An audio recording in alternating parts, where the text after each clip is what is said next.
moving on into WRMD 3.0. Like I said, there are a number of things that will be shifting and changing around, and I'd love to show you everything, but it won't be possible unless we really rush. So I'm just going to go right on into it. So this here is the new version, and it's not done yet, so there are maybe like weird little quirks that come up. But from the home page, nothing is very different. You would still go and sign in.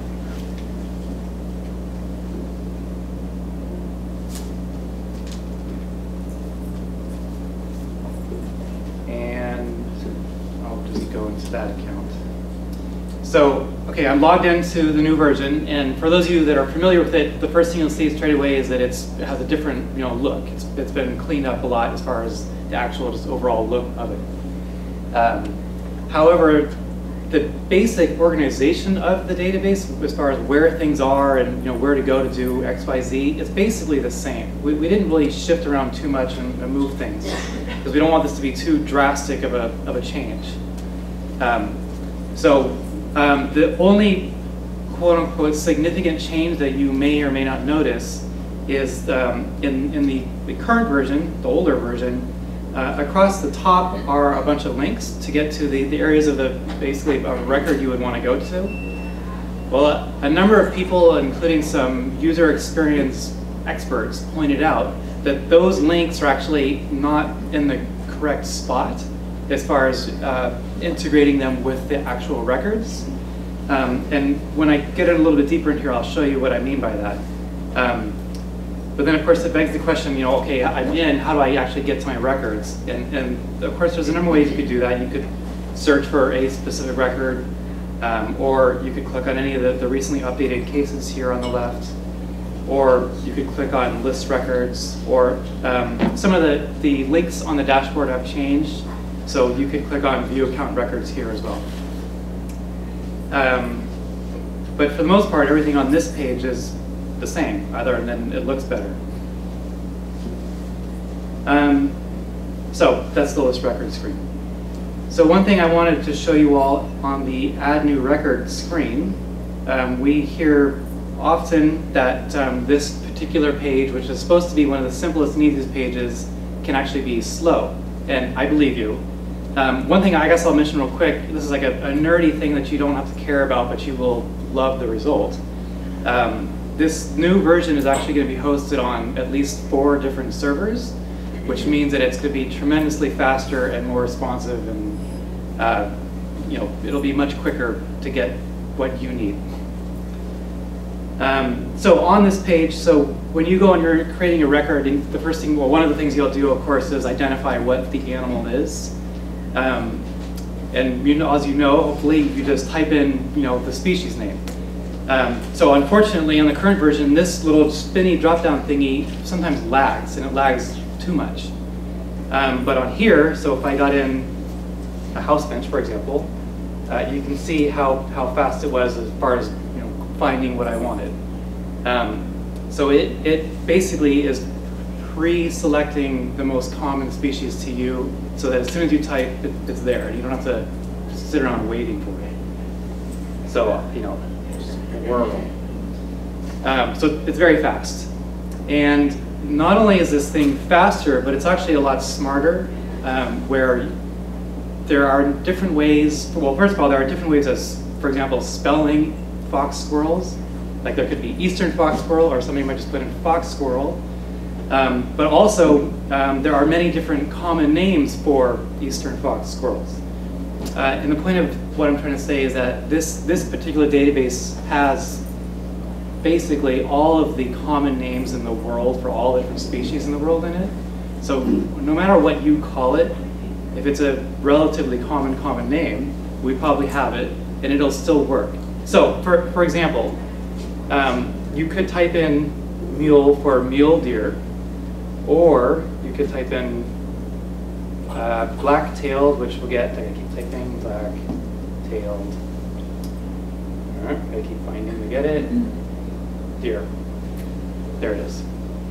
And it doesn't. The database does not care which one you put in. So whichever one you're as an organization you call it, the database knows it's the same animal, and it'll be okay. And one other thing I'll mention on this screen, there's a new field that we're adding in called reference number, which is right here. A number of organizations created a custom field that basically did what this field is. And this is a place to put in like a different number from some other organization or database, how they identify this animal. So for example, if Fish and Wildlife brings you in, you know, a raccoon or whatever it be, and you want to record what that warden's case number was, you could put that here. And then lastly on this page, the last thing we've added in is specific fields to put in a donation. So if you know, we're recording in and this rescuer made a donation, you can now more properly record what that donation was. But other than that, on this page, everything is the same. Are there any brief questions? Reason for admissions.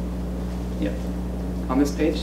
Yes, ma'am. The intake forms, is that, I don't see that, is that? I didn't turn that on here.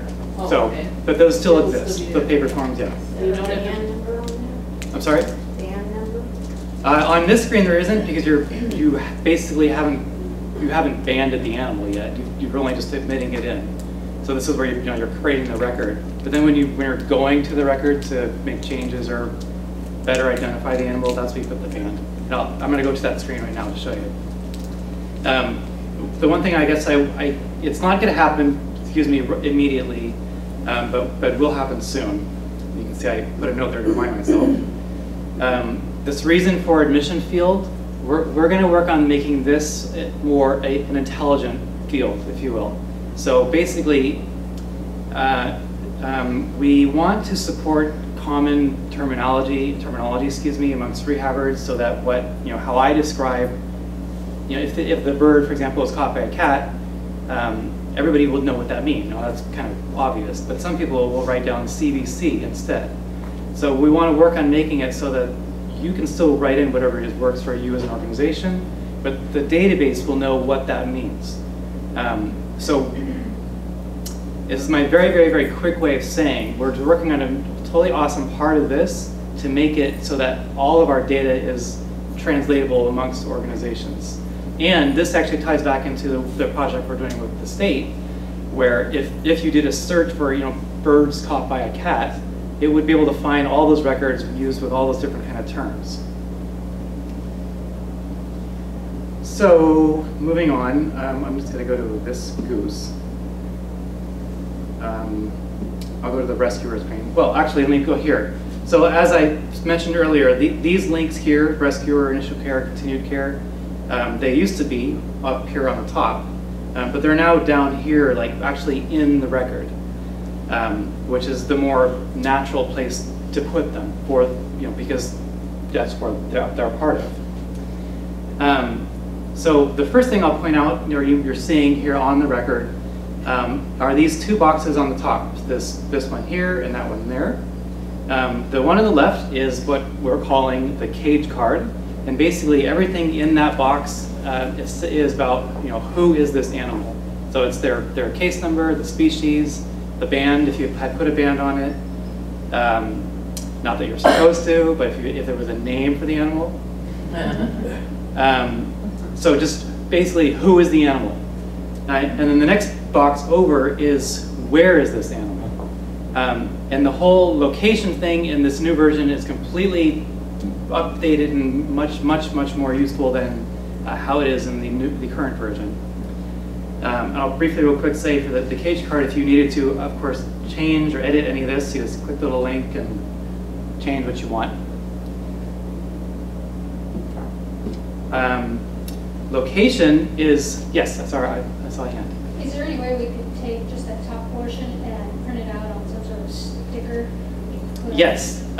So that goes into what Dorothy was saying. There are paper forms within the database, and one of the forms is like cage card form, which basically makes all of this in a printable format. The hardest part about that, though, was knowing like what size of paper. Like, I mean, WRMD will give it to you in a half sheet of paper, but the reality is that half sheet is probably too big and a waste of paper for all that information. But if we made it like little itty bitty pieces of paper, then nobody has a printer to do that. So the answer to your question is yes. So let me talk about locations. So in the current version, there's a real problem with locations. And it comes down to basically, one, it's difficult to even know where to record the location of the animal. Because you could record where it is in your facility, or there's a different part of the database where you could record that the animal's gone off to home care. The other problem is that once you've recorded it, it's not obvious anywhere on the screen where the actual animal is. You kind of have to hunt around and guess. So in this new version, it's much, much, much better. So the way it works, well, first of all, you can see on this goose that his location right now is in the bird room in cage 5. And you can see that he moved in on there on October 28th. But if I wanted to record a new location for this goose, all I have to do is click add enter new location. And I can choose where he's holding at, and I'll just leave it at clinic. And all I have to do is identify like the area or room that he's at the clinic, and I'll treatment room. And then if he's in a specific enclosure in that area, I can write that here as well. So I'll just put, sure, pen 5. He's always in something number 5. And of course, if you wanted to put any comments about this move, like maybe you combine him with other geese, or some comment relevant to this move, you can put that in there as well. 1 second, and then I just put, say, save new location, and I can see that his location is now there. And if I wanted to, over here on the right it says history, right? I can see all the places that this goose has been in the past. Yes? Okay, so there's no need then for an end Correct. date on the previous. Yeah, you don't have to say when the date of the previous enclosure was, because theoretically the end date is the same date the animal moved into the new one. Okay. Now, this can get even better. So right now, as many of you know, in the current version, if you wanted to then put the animal off into home care, there's a home care extension where you go over there and you create a different location record for that animal. Well, that's not happening anymore. We're actually getting rid of the home care extension completely and just integrating it into this. And the way that works is if I go to, say, enter a new location, I change the holding at field to home care, and you can see that these labels changed. And under caregiver, I just type in the name of the person that has it, and I'll just put Rachel. There she is. And I'll show you how this works in a second, but you can see that it's auto-completing Rachel's name. And when I selected it, that's Rachel's contact information if anybody needs it. So you can see for the address and contact info for this person, it puts that in there under the address line. And again, I can put in comments. So that is basically how you would create a home care record. Any quick questions about that? I know I apologize that I'm rushing, but yes. Well, we used to send the home care sheet home with the home rehab. Yes. What goes with them now? So basically, there's been a lot of discussion about the home care record, the form that you could print out. So the short answer is that we're actually getting rid of that form, because that form was basically the record, but it had a few other little tidbits put onto it. So what we're going to do is have you just print out the record, but if the database knows that the animal is in home care, it'll put that other information that was on the sheet, such as there were little check boxes for when the animal came back, and when it was where was it released, if it was released, and so forth. So where the animal came from is going to go under history? No. So this is the location. Where is it in your facility, in your care? But I mean, when somebody finds the animal and brings it to you, you need to know where it came from. Yeah. Well, okay. So let me ask. I'm sorry. Do you use the database? You don't. Okay. I'm sorry for rushing and not including you.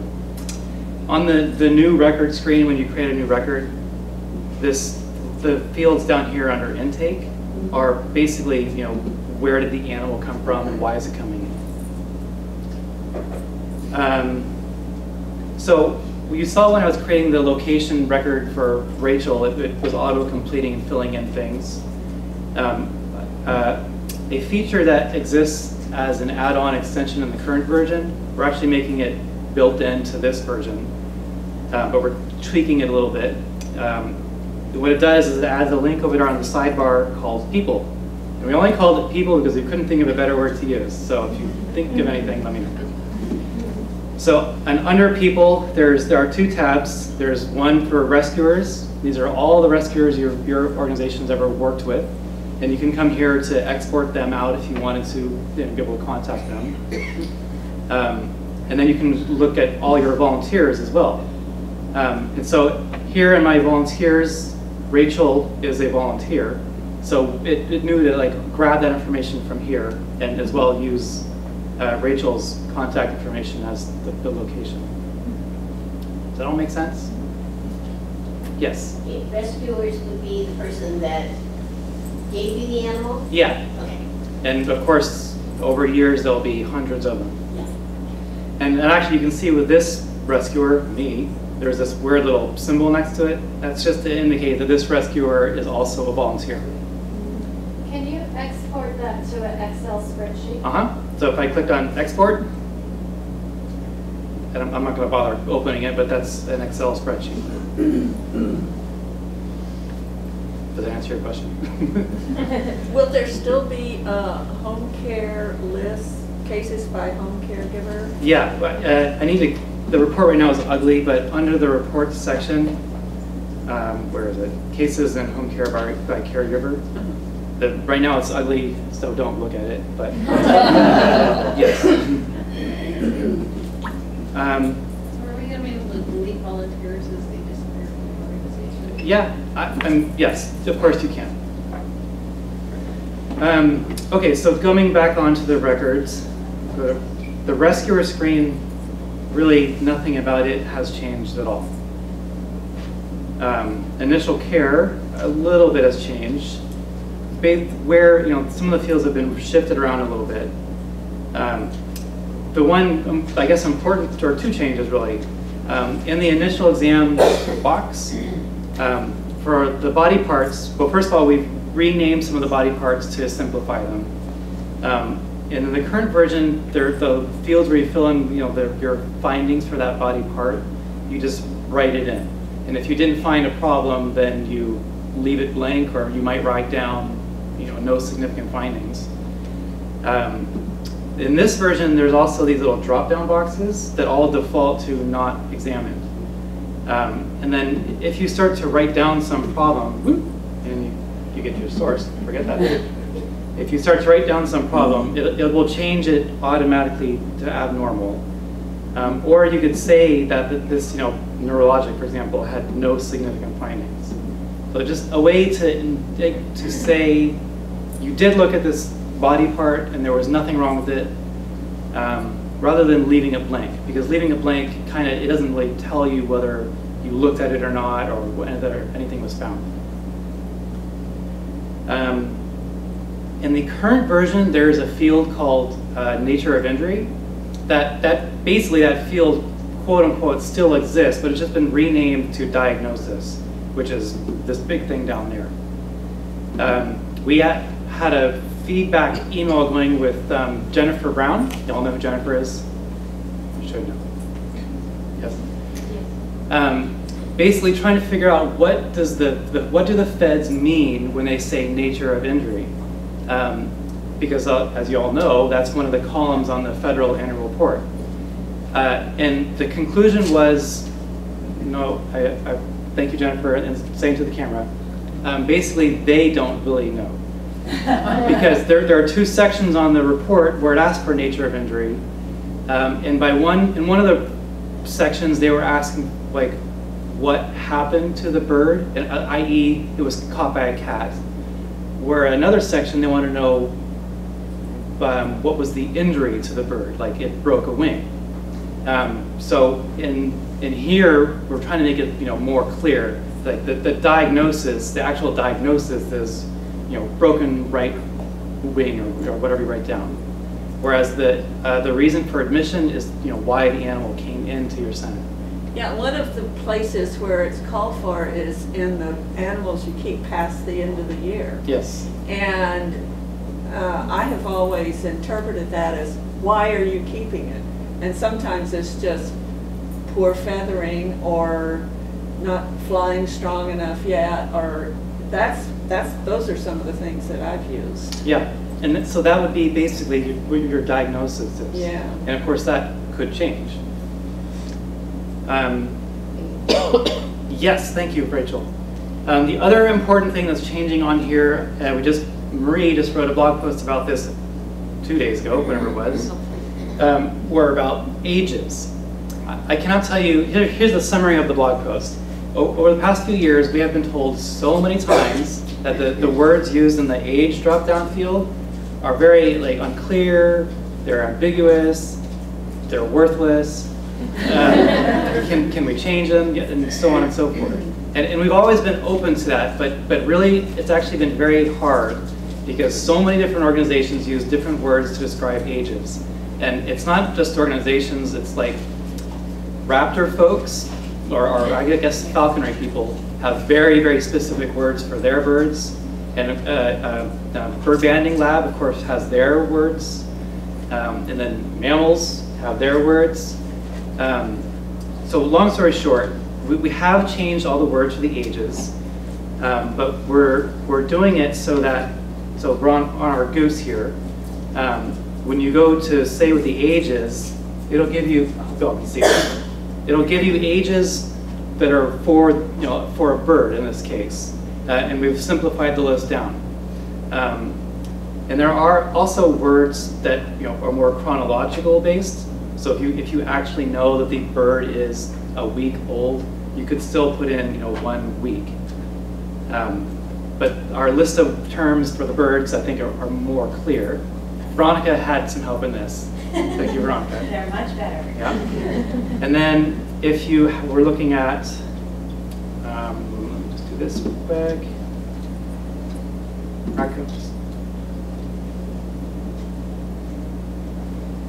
A mammal, so you have now, it has words that are specific to mammals. And it'd be the same thing for reptiles and amphibians as well. Most of these terms actually translate very nicely from what is currently used, and we'll make sure that translates over fine. There's a few words in the current version that basically mean the same age, so they'll be put appropriately to this. And as a side note to the ages, there's like a separate thing about this that we want to try and figure out how to do, which is a lot of people will use words that are not really the age of the animal, but it's more like the developmental status of that animal. Like, for example, the best one is if you wanted to say the animal is weaning, but that's not how old he is. That's just where he is in its development. So we want somehow to put in here a way to denote how it's developing, but that's not something that the database can figure out. It would be nice if it could, but there's no way for it to know because that's entirely up to you all to judge. And it just gets complicated. So afterwards, if you have any ideas on that or feedback, I'd love to hear it. All right, how are we doing? Everybody's groovy? Yep. Quick question. Yes. How do you know who made the entry or the edit? If it's a shared, is it shareable where more than one person can edit? And then if so, how do you know who made that edit? So the question is, how do you know who made what changes and so forth? The first is that only one person can make changes on a record at a time. But there is a feature that you can turn on called version control, which basically keeps a record of all the changes. So you could go back and say, oh, she did it. Yeah. And the other thing that you can do also, and a lot of places will implement, is if you add something in, you put your initials after it. Yeah. And so that's an in-house thing that's really easy to do that you can follow. The version control is more for like, oh my gosh, all this information just disappeared. We don't know what happened. You can go back to version control and get that information and find out who did it and go beat them with a stick. No, well, I'm just don't. kidding. I'm just kidding. Okay, so to continued care, the next screen over, it's roughly the same, although we have improved it, like we've done to all the pages. The first thing is that you can record as many rechecks as you want if you're using the recheck stuff in here. Before you could only do one, and it was helpful, but not as helpful as it could be. In here, I can basically all I have to do is say what the date of the recheck is going to be. Who should it be assigned to? And when we're thinking about in this list, I'm also putting everybody's username, so you can say that this specific person needs to deal with this recheck. And then write in whatever your recheck is, and you just say great, and it puts it down on the list. And of course, you could put in others as well. Is there a report then that you could get out daily that lists it by person? Yeah. Various things that they need to check. So I'll show you that right now. So you can see here, I've created 2 rechecks, and I can of course delete them or update them if I needed. Or I can check the little box to mark that it's been done. Or if I go over on the left, there's a rechecks link. And on this page, it will list, well, there's not very many. If there were more, it would list all the rechecks that are due today. And in this case, there's only the one. And I can adjust this page, so I can say, I want all the animals that are holding in home care, for example. Okay, there's more of them. And ordinarily it groups them by who it's assigned to, but you could also have it grouped by the locations. So you can say C. Well, that's weird. Why did I duplicate this? Well, little bugs I said. But you can see that Rachel has these animals and we need to do those rechecks for her. Or if we were in the clinic. Yeah. This is all fake data too, by the way. That's why it looks totally bogus. But you can, if you were going into aviary number 1, you could look up to see what are all the rechecks that need to be done in there and know ahead of time what's going on in there. So then to answer your question, you can do this on here, and even right in here you could mark that it's been done, although I need to fix that. But if it was working, the thing would go away. But you can also print a report here that is basically a printed version of this page. I guess I'll do that real quick. No, there's not going to be anything on that. This one.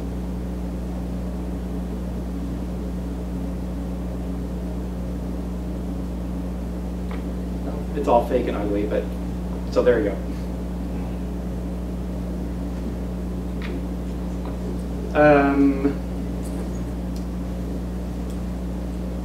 So most of the extensions that you all use still exist. You can still, I'll show you actually, it's a little bit cleaner looking. You can still attach different documents and so forth to your records. So if okay, this is a goose, but we're going to put a lion and a toucan. And you can see they just upload and attach right to the record, and now they're there. So if you have pictures of the wound or what have you. You can also upload PDFs. So if you send things off to CAVS or IDEX or any labs, and they send you back the results as a PDF, you can attach it as well. What else? Searching is still the same. Nothing about searching the records has changed. Wow. Am I going faster than I thought I would go? Yes. When the animal is checked by whoever and they make notes, what happens to those notes?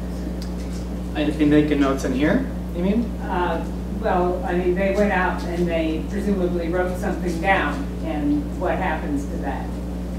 Well, so in like an ideal magical world, it would then it'd be written in here, so that way it's in a searchable form.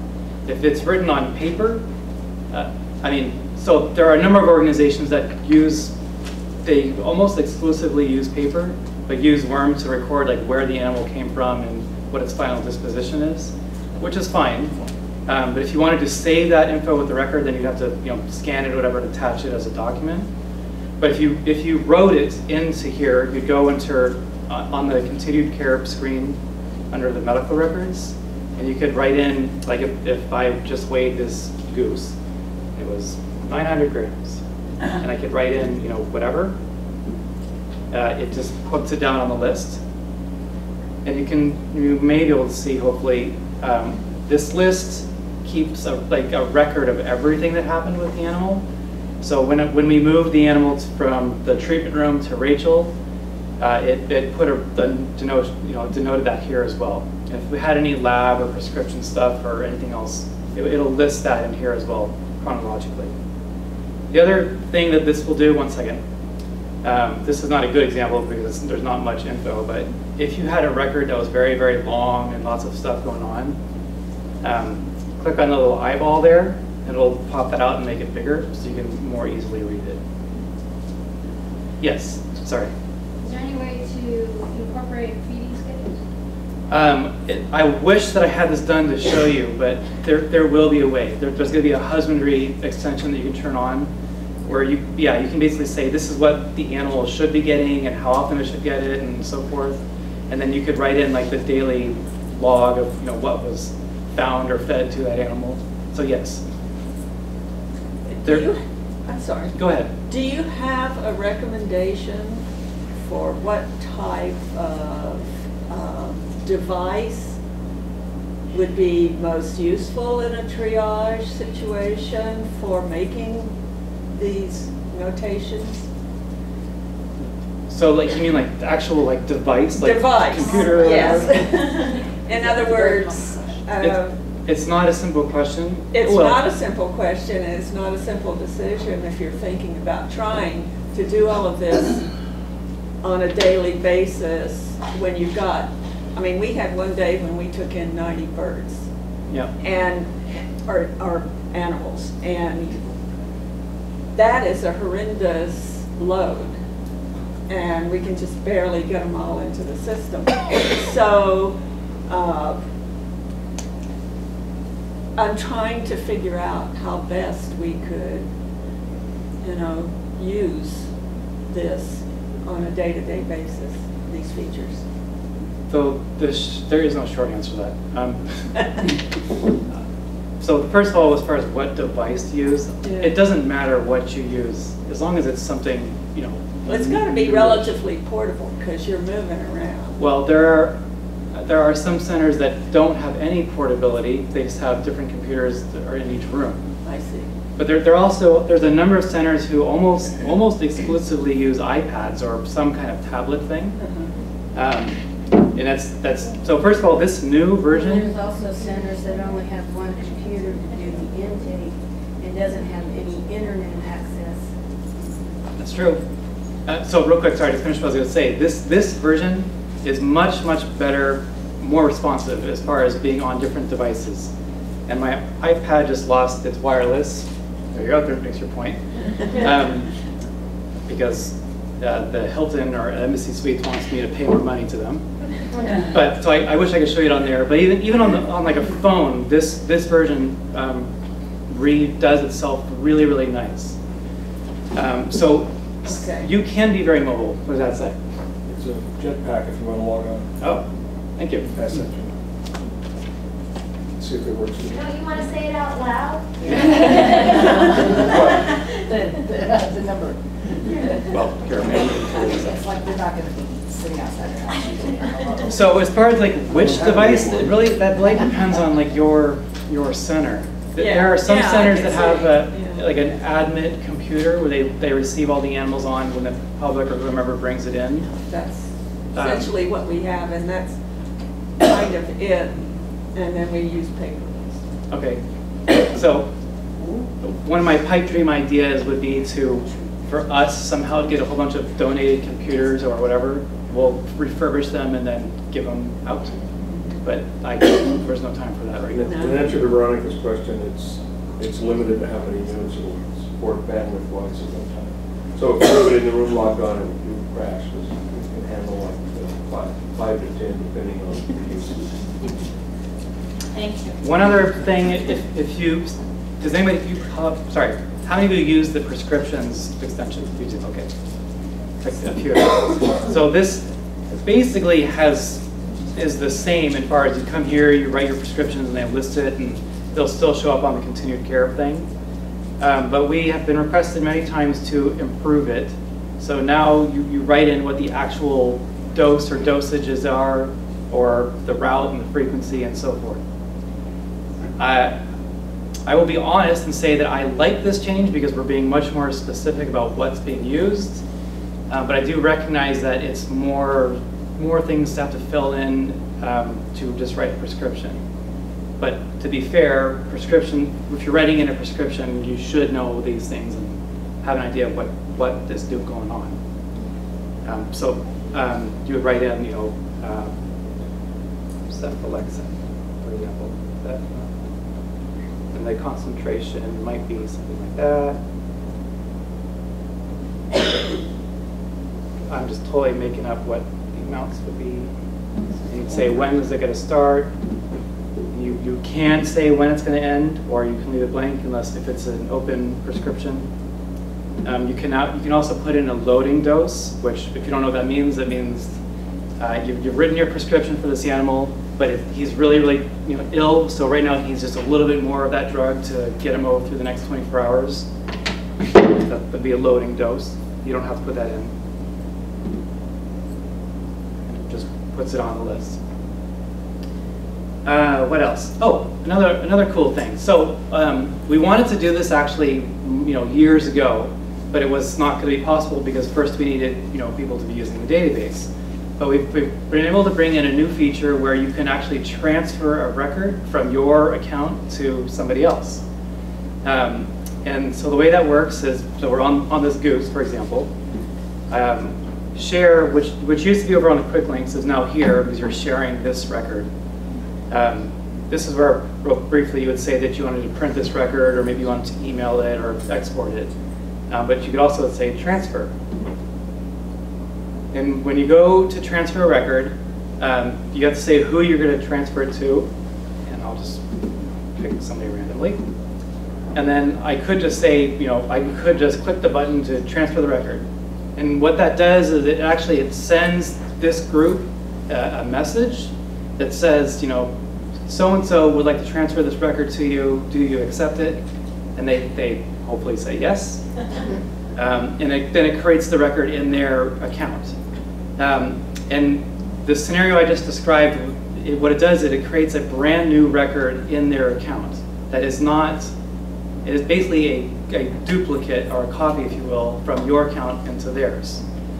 However, if you wanted to have some more collaboration on that record, like for example, if you were transferring an animal to another organization for like a temporary care or maybe like a surgery, and they were going to transfer it back to you, you can click this little checkbox that says collaborate on this record with your chosen account.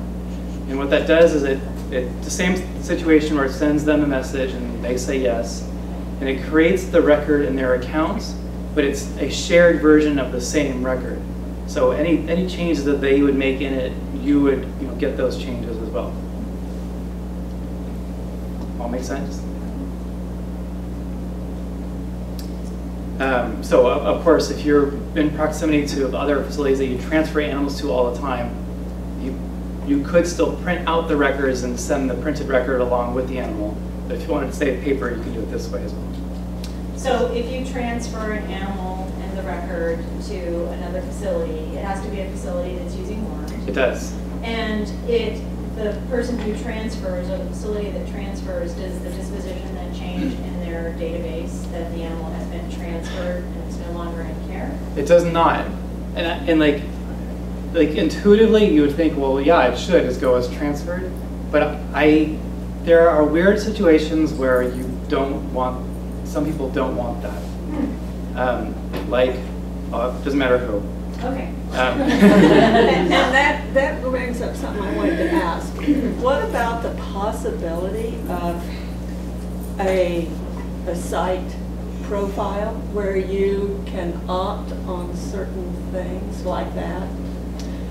Well- Because that's one of the things we really would like, to be able to. So there is a settings area, and maybe we could make that as a setting, where if you transfer it, it'll set the disposition. Or if it has a final disposition of any sort, it will take it out of the clinic. So we don't have to go and do that, and we don't have to go and put end dates on caregivers and that sort of thing. You know, it's just, so that's something to think about. Yeah, no, we could probably make that as a setting that you can define. Yeah. Okay, what other questions y'all have before I start going into other weird tangents of things? Yes? For the medications, is there a different layout for like displaying everyone that's on medications? How do you mean? When you can create a report for like just the medications. Okay, right. So there is reports. And there's 2 reports. I don't even know if they're working at the moment. But this one is prescriptions due today. No, there's nothing on it. But this would list all your prescriptions that are due today. And it groups all the meds by animal. So it's the red-tailed hawk, 1, 2, 3, 4, and all of his meds. Is there like a different way of grouping it by like enclosure instead of? Well, you saying that makes me think that if there was a way that we could have the prescriptions list similar to the recheck list. Yes. we could, that may not be available by January 1st, but yeah, I mean, it's basically the same thing as rechecks.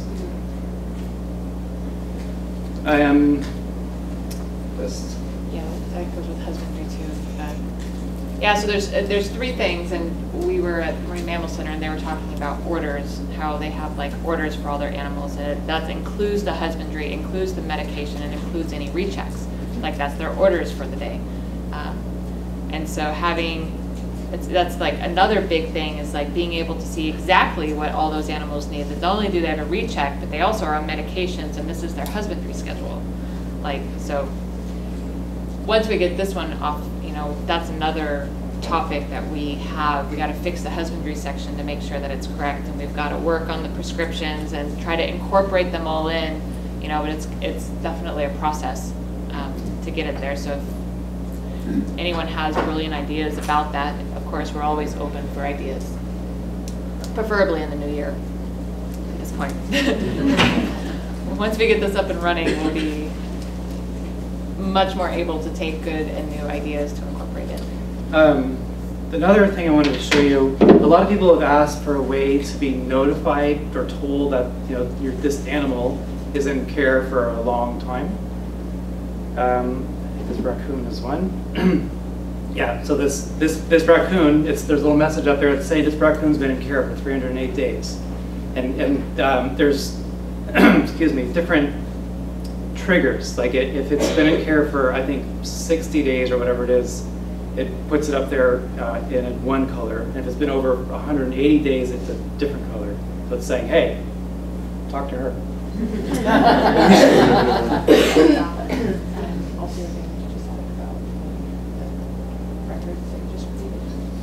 Oh yeah, okay. Right. So along with being, you know, messages, yes, go ahead. Sorry, is that only popping up on the animal's individual? On this individual animal? I mean, individual page.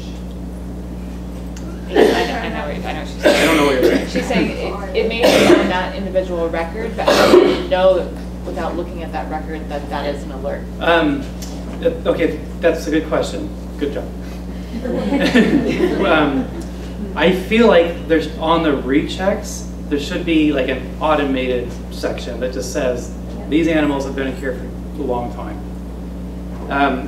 And so we're also, with this message, we're trying to make it more responsive to you as far as like telling you about what is going on and what happened. For example, when I go and create a new record, take that over there. I'll just do, and I'll leave all that blank and just this, click, make stuff up. Yada, yada, yada. So if I fill this all in with appropriate things, when I Actually, it's not going to do it on this version. I haven't uploaded it. But you will pretend that it works. On the version that is going to be working, this little message here will tell you it just created record number 15 dash whatever, or 15 dash whatever through 15 dash whatever. What else? We've got technically 10 minutes, which I think is actually the end of our time. Yes. So I know it's super rushed. Yes, Dorothy. Did we lose our generic intake notes? Did we what? Did we lose the generic intake notes? Yes. Because you hated it. Yes. The notes about the rescuer comes with the rescuer's name every time it pops up, whether it's reasonable or not. Let's say it one more time. Well, Yeah, yes. I know what she's talking about. It's a problem. That when the rescuers are reconciled, no matter what you say about the notes about the rescuer, it continues to pop up every single time. So even though it might not be notes about the rescuer this particular time, the rescuer always has the same notes coming up when you choose from the rescuer list. Okay, I hear what you're saying. We'll find a way to fix that. But then her generic notes also, but The generic notes field was being abused by people it had no synchronicity, yeah, I guess that's the well, word. we used it because the notes about the rescuer was such a problem that I told everybody just leave that blank and put it down in the generic. What you want is a notes from this rescuer about this case. About this animal. Yeah, this animal, sorry. and the other thing is that the custom fields, like even though we don't hugely promote custom fields, but obviously people need custom fields, and the custom fields is way more, it's just better. He was able to design it better. Oh yeah, I don't know how many of you guys have certainly experienced this bug.